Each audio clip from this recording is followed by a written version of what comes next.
Okay, what up ladies and gents, it's your favorite Asian robot, and hopefully I will be your favorite Diablo 4 content creator. Now today, I'm actually going to go through the Season 1 build for my Necromancer from level 1 to 50, which covers the early and mid-game build. Alright, so let's get started. I know that you guys don't like to waste time, and I know these videos are longer, but they are thorough and in detail because I'm pretty sure you guys want to know exactly why things work the way they do. Yeah? Okay, but before we begin, please like this video if you haven't already. Get this video to 500 likes if you can. It would show me that you really like my content. Okay? Thank you. All right, let's get started. As we always do, now I'm already in the Paragon stages at the time, but I really wanted to do the 1 to 50 because previously I did early game video at like 20 and then mid game video at 40. We're scrapping that. This season onwards, we're going to do it more legit right from the beginning. All right? So we're now going to refund all your skill point nodes, okay? So you can understand exactly how we worked the early game and the mid game, okay? So yeah, let's begin that. I'll remove my camp so you guys can follow the explanation. For starters, all right, you'll go with Hemorrhage and Enhanced Hemorrhage and of course Initiates Hemorrhage, all right? But before you get the Initiates Hemorrhage, please go and get your Bone Spear, Enhanced Bone Spear, and then Supernatural Bone Spear, all right? Then you come back and get Initiate's Hemorrhage. Now, why is this done? Because your first two skills are going to be Hemorrhage and Bone Spear. Hemorrhage provides a lot of early game healing, fortification, as well as the ability to just attack at a distance since it's basically a hit scan attack. This Bone Splinters is a projectile attack. So, and this one also has a higher lucky hit chance, i.e. more chances to trigger Hewed Flesh later on, okay? Now, please do not pay attention to skills like this that have item contribution. I'll tell you when they're added to the build, okay?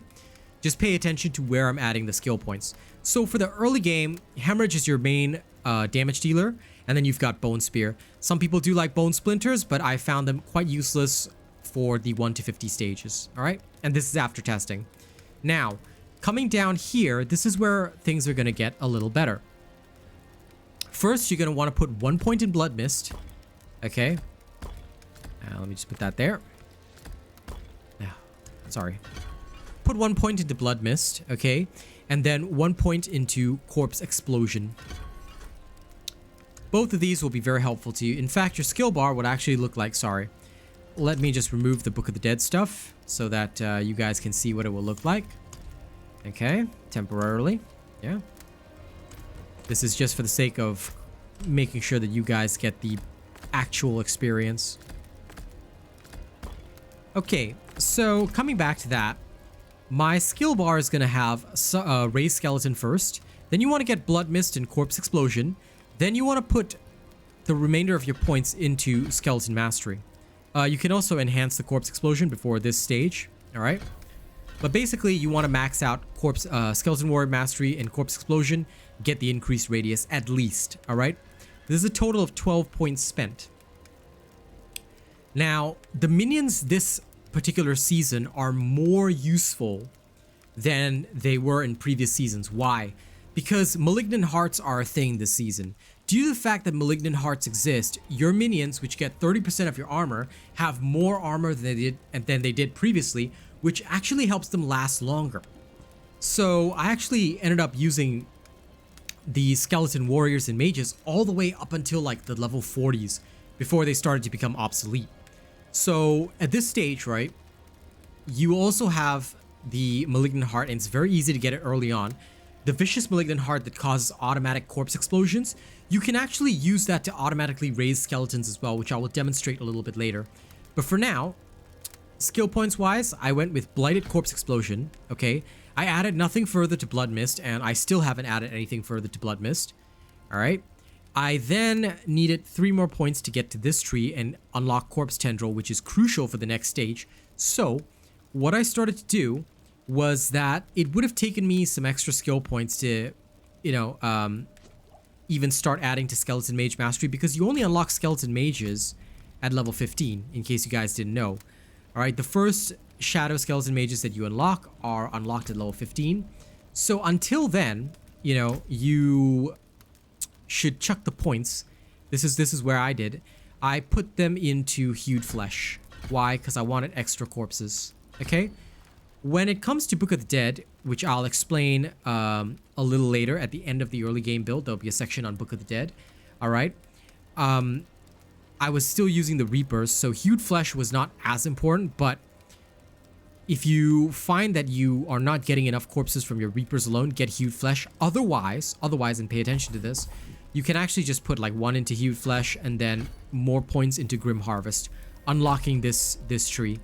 All right, once you get down here, what you will want to do, and this is 16 points spent, all right, so you should be, assuming that you've gotten the 5 skill points from all the different regions, which you should have gotten the first 5 skill points, assuming that you're starting this new seasonal character. You should be about level 12 right now, because 11 points and then the 5 extra points from the region.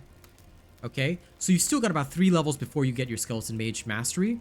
What you can do here is 1, 2, and then 3, because you want to have vulnerable on your corpse tendrils. This way, every time you yank them in, you're not only stunning them for 3 seconds, you're making them vulnerable for 3 seconds. Absolutely beautiful. And this will automatically activate together with the Malignant Heart that causes corpse explosions. All right, so I'll go through that in the Malignant Heart section separately. All right, now before you go any further, okay, you want to put 3 points into your Skeleton Mage Mastery, giving it a lovely damage boost. Okay, and then at this point, if you want to, this is what I prefer to do. I tend to spam into Bone Spear.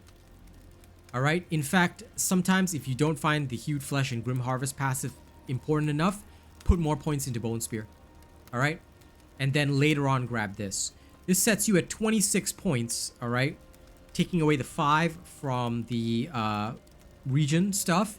All right, you should be about level 22 by the time you have this entire setup, which about covers it for the early game build, because all of this fills up your skill bar, and that's your early game. This is all you need for the early game stages. All right, now as I mentioned, after the early game stages, I'm going to go through the Book of the Dead. Why? Because I feel that it's important to go through this. Oops, sorry, wrong side of the video. Anyway, for my skeleton warriors, all right, I use the Reapers with the second ability, which is 15% chance to carve the flesh off enemies, forming a corpse. This is absolutely excellent, again, because of all your corpse-based abilities in this build, yeah? For your skeletal mages, I went with Shadow, and Shadow mages fire an additional Shadow Bolt every 4th attack. This was useful up until I got Bone. Once you get Bone, take the second one. This helps you survive so well. And like I said, you automatically raise skeletons with the with this Malignant Heart. Okay, where it equip corpse skill. Now this is a summoning skill. It's not a corpse skill, but guess what? It actually triggers on its own. Watch this. Let me prove it to you. I'm just gonna step outside for a second. Okay, I'm just gonna quickly prove to you that the corpse skills work in general. Come on, outside of the city. All right, and I'm gonna keep my left hand up here.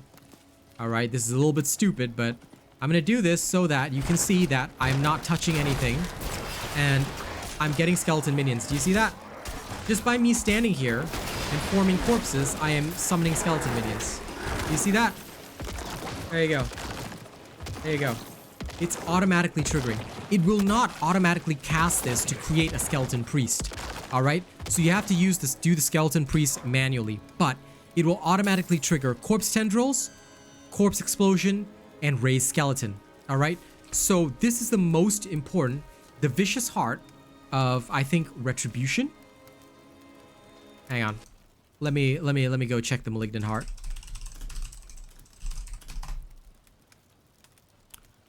Okay. Yep, it is a vicious heart. Let's go straight to the necro side. Yeah, the sacrilegious vicious heart. Walking near a corpse automatically activates a corpse skill. All right, so I just wanted to get the name because it doesn't say the name down there. But yes, that is the right one to have. This is the most important heart for the necro. I'll go through the others later. Okay. But that should, in general, show you how this works. All right, do you understand this? This is absolutely crucial to your playstyle in this season. All right.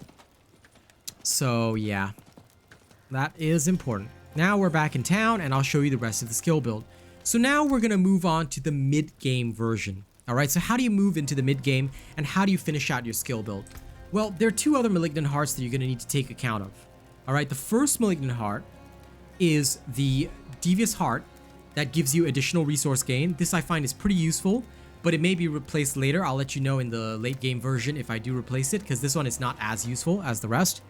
But there's another Brutal Heart, which gives you a Decrepify aura. Alright, when at least 4 enemies are near you, you gain an aura that automatically curses enemies with Decrepify.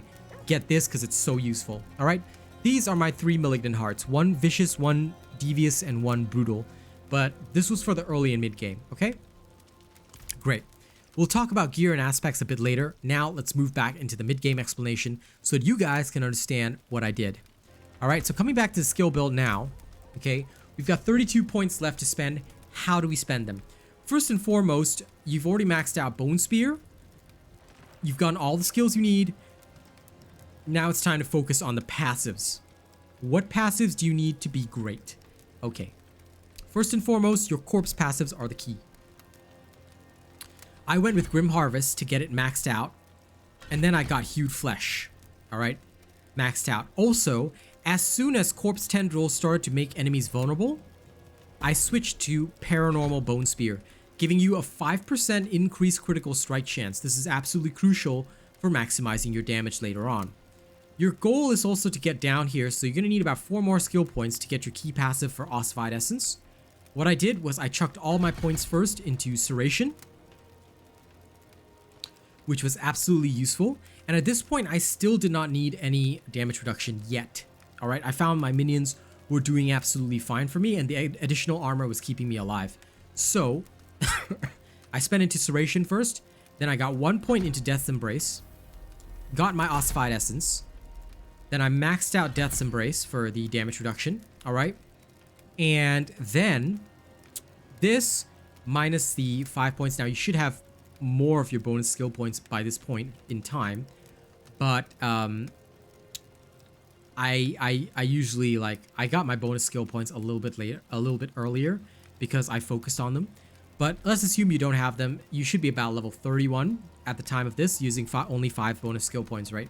You should be around level 32 at this time.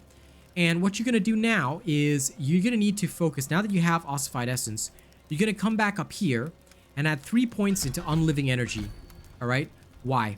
The increase in the maximum essence of 9 directly boosts your Ossified Essence, where you will deal increased damage for each point of essence you have above 50 upon cast.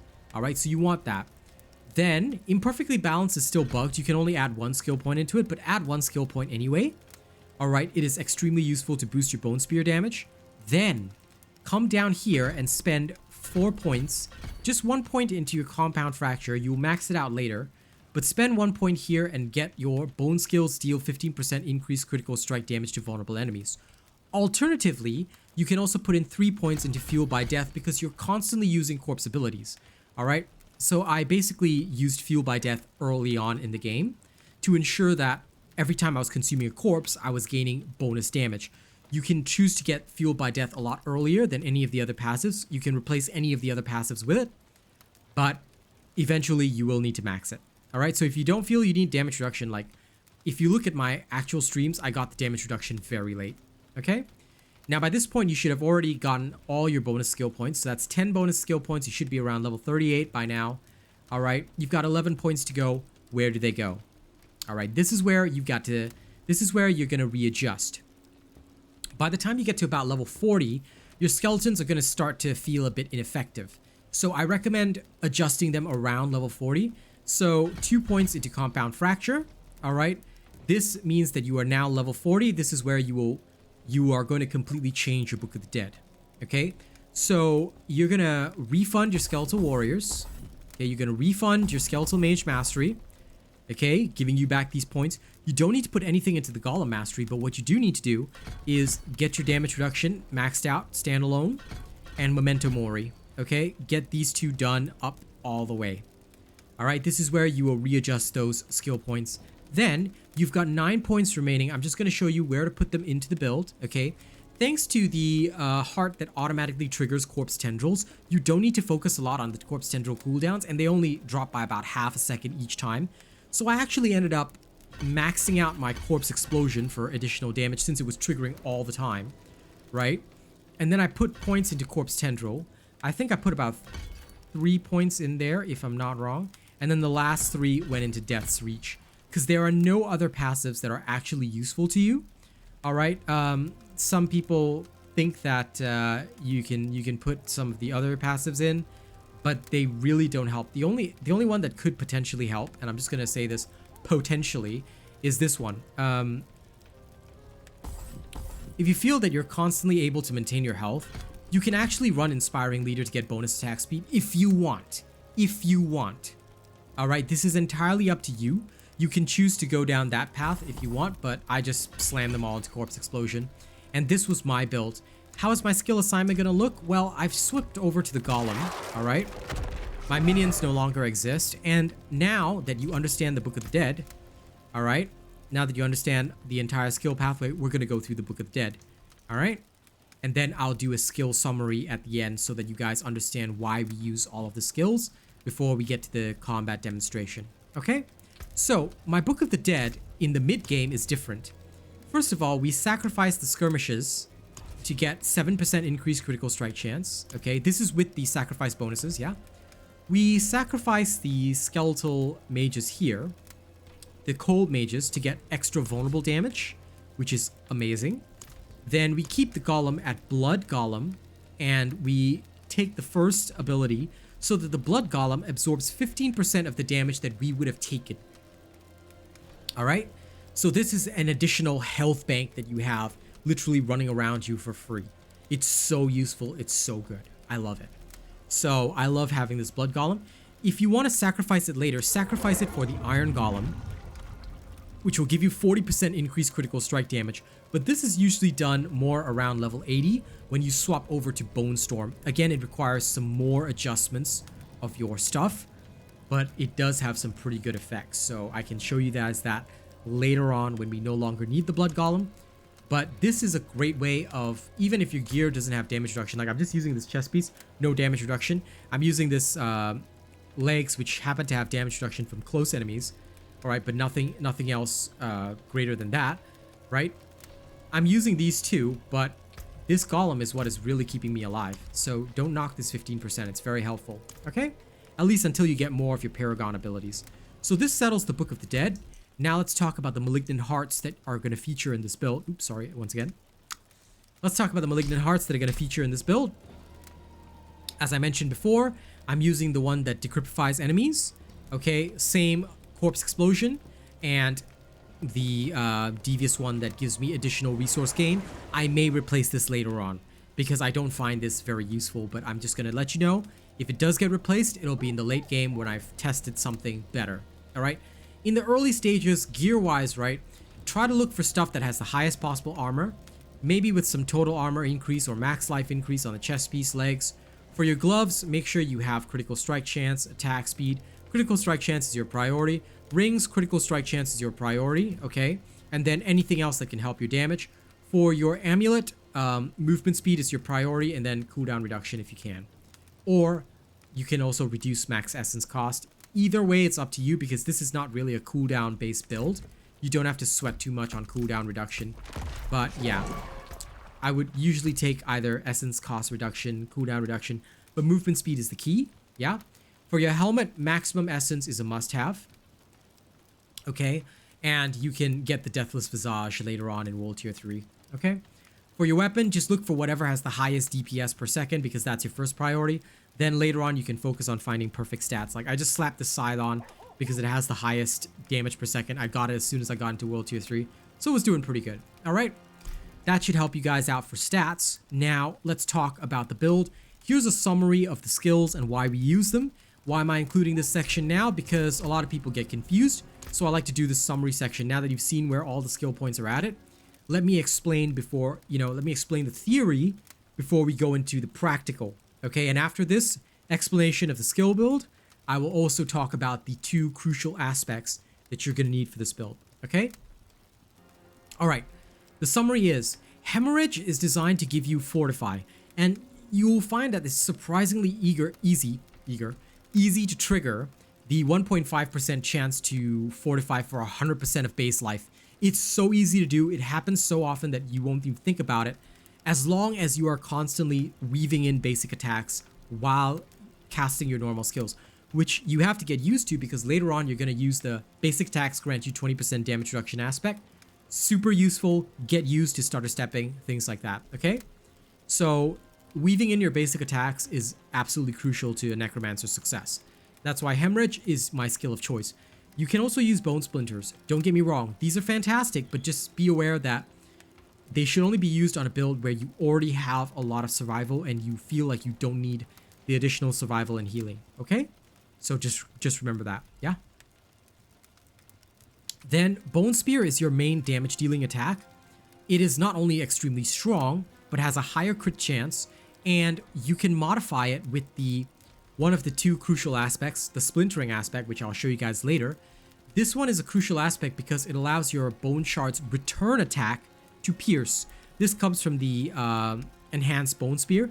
The piercing attack when it comes back is absolutely essential to maxing out damage, alright? Passive-wise, Unliving Energy directly affects your Ossified Essence, alright? So you must max this. And Imperfectly Balanced would boost your core skills, which is absolutely, once again, essential. So you kind of want to have that maxed out, alright? But due to a bug, we can only put 1 point in. Hewed Flesh is designed so that while you're attacking with the Bone Spear, you can absolutely generate more corpses, and this will help you in situations where, like in boss fights, you cannot immediately kill the target with your Bone Spear. Yeah, you can generate a corpse, which you can then use to trigger your Corpse Tendril ability, which will up your damage via the Grasping Veins aspect. Again, I'll tell you about that at the end. Blood Mist is your get out of trouble card because it makes you unstoppable for 3 seconds and immune to damage as well, which is absolutely fantastic. Use it to get out of trouble, reposition, and then hit them harder, okay? You can still automatically trigger the corpse explosions while in Blood Mist form, so keep that in mind, alright? Use it aggressively. Corpse Explosion is excellent because obviously it's gonna let you dish out massive damage just by standing around, thanks to the Malignant Heart that automatically causes corpse explosions, hence why I've put points into it. In terms of the passives, you're always consuming corpses now. You don't even have to manually think about it. So generating essence, you're always generating essence, which is good for your Bone Spears. Fueled by Death, you're always going to be consuming corpses, so you always have extra damage. Use it well.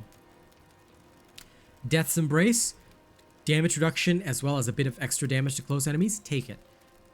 Death's Reach, extra damage to distant enemies, take it because you're firing from a range anyway. This 12% bonus is useful. Corpse Tendrils, you actually, assuming you get good cooldown reduction on your amulet, and you may not get cooldown reduction on your headpiece if you use Deathless Visage, which is one of the best in slot items, but just getting the cooldown reduction on your amulet alone should give you more than enough cooldown reduction to trigger this well. So you don't need to spam a lot of points into this because it will trigger automatically every 3 seconds thanks to your Malignant Heart. So yeah, you will find that, excuse me, you don't need as many Corpse Tendril points as you did in the past, okay? So I refocused them into Corpse Explosion so I could upgrade the damage because the damage that you deal will be lower. Also, the automatically triggered Corpse Tendrils will still stun them, still make them vulnerable. So don't sleep on this, alright? You don't need to put that many points into this now. Then, of course, passive-wise, Serration improves the critical strike chance for your bone skills. You can Compound Fracture will help your bone skills deal more damage after you critically strike 10 times, which will be really easy late in the game once you have all your critical strike chance rings and everything and your gloves, yeah? Then Evulsion helps your bone skills deal 15% increased critical strike damage to vulnerable enemies. In addition to the emeralds that you're going to be putting into your weapon, this means that your bone skills are going to deal mondo damage, alright? Standalone gives you 16% damage reduction. I'm taking off 2% because you have a Golem. It counts as an active minion. And Memento Mori increases your sacrifice bonuses, which is excellent once again. Alright, having more sacrifice bonuses means that you can do more by sacrificing your skeleton mages and your warriors. All right, so this helps tremendously. And of course, the key passive allows you, the more essence you have, which you'll be able to get from your Paragon Path, from your helmet, and if you can from your rings, will increase the bones skill damage, which is your main damage dealer anyway. So focusing on maximum essence is really not wrong. All right, it's a great way to improve your overall damage via your rings. Yeah, and also allows you to cast Bone Spear more. So again, don't sleep on that. That basically covers it for the skill build. All right, in terms of the aspects that you need, there are only two. Number one, you're going to need the Grasping Veins. This can be obtained from Codex of Power. And the Splintering aspect also can be obtained from Codex of Power. If you don't know where to get stuff in your Codex of Power, all right, I'm going to show you the technique. All you have to do is just look at any of these, right? It'll say unlock by completing Ruins of Eridu and Hawzar. Just pin it on the map, and it'll show you where to find it on your map. So if you don't know where to find the Splintering aspect and whatnot, it will literally pin it for you and take you there. Okay? So there you go. It'll just show you where to go. Okay? So your Codex of Power, the two aspects that you need, and I'm using the base version of both, Grasping Veins and Splintering aspect. Grasping Veins allows you to get increased critical strike chance for 6 seconds when you cast Corpse Tendril, and then you deal bonus critical strike damage to enemies damaged by Corpse Tendril. Super good. Okay, put this one on your amulet always, because it improves critical strike chance and your amulet boosts it up. Splintering aspect goes on your two-handed weapon, but wait until you have a really good weapon that you're not going to replace too quickly, right? Then put a good Splintering aspect on it, which is why in my case I put it on my amulet and ring temporarily. The amulet is Grasping Veins as always, but the ring is Splintering aspect because I'm not going to replace that ring so soon. Later on, when I have a good two-handed weapon that I am really happy with, that's when I'll put the Splintering aspect onto it. But for now, I'm just putting it on my rings. And that's literally all you need for the early and mid game.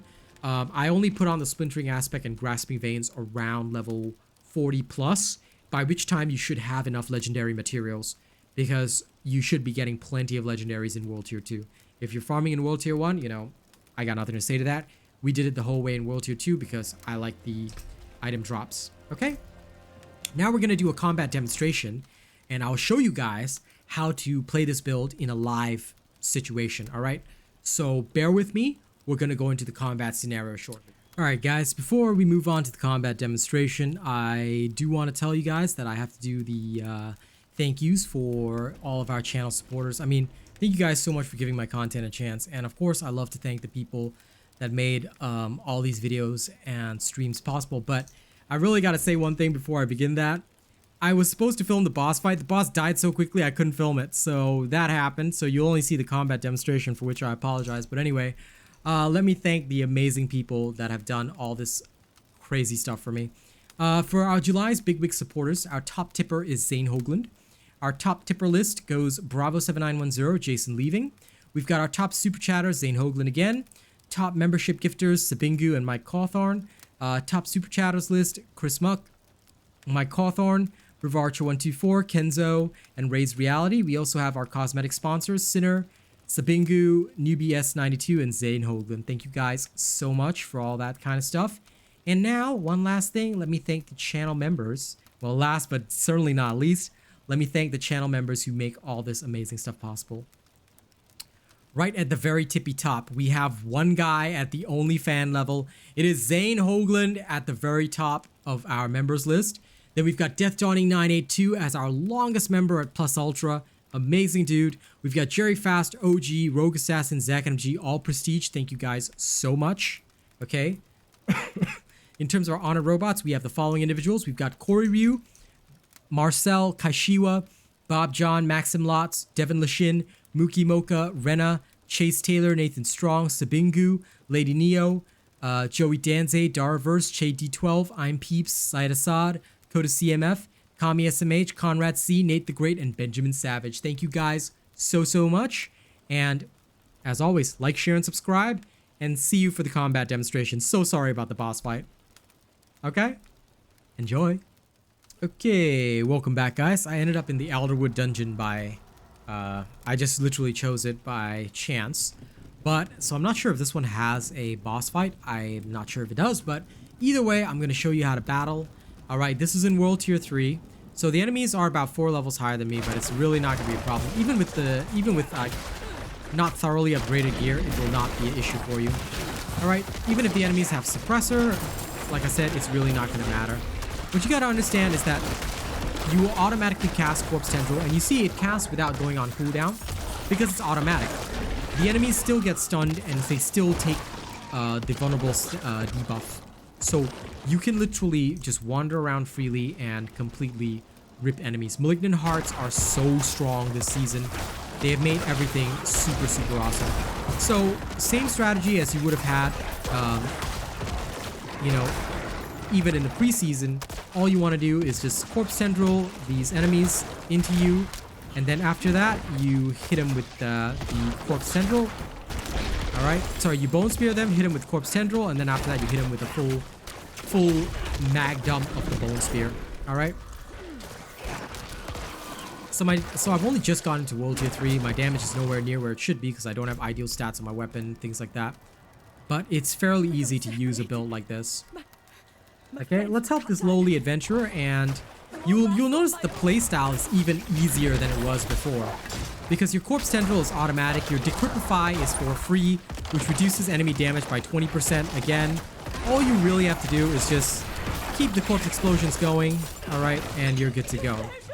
But as you can see, it's really easy to become unhealthy, which is why I didn't bother with the attack speed increase instead, because it just wasn't useful to me. Like, the way this build plays, I'd rather just have more damage on my corpse skills. And, like I said, that's all it really takes. So 4 waves have been completed. Just killing the Firewalkers. You still get the essence back, whether you do it manually, whether you pop the corpses manually, or whether it's a triggered thing. I'm still getting the essence back. Alright? And I've already shown you that it can raise your skeletons manually, so I don't think you need to see that again.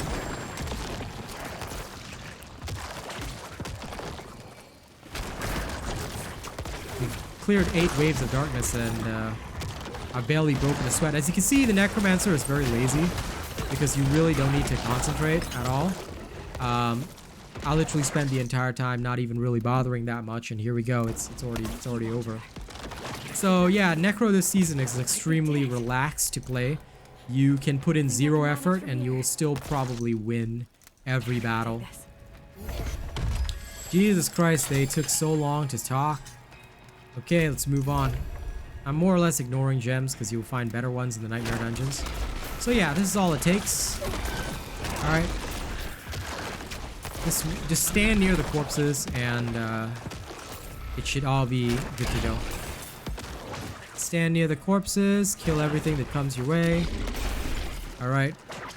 No real sweat or difficulty. Okay, that's it.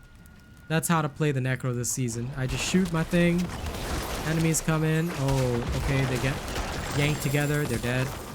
And fight's over. Okay, battles just end easily.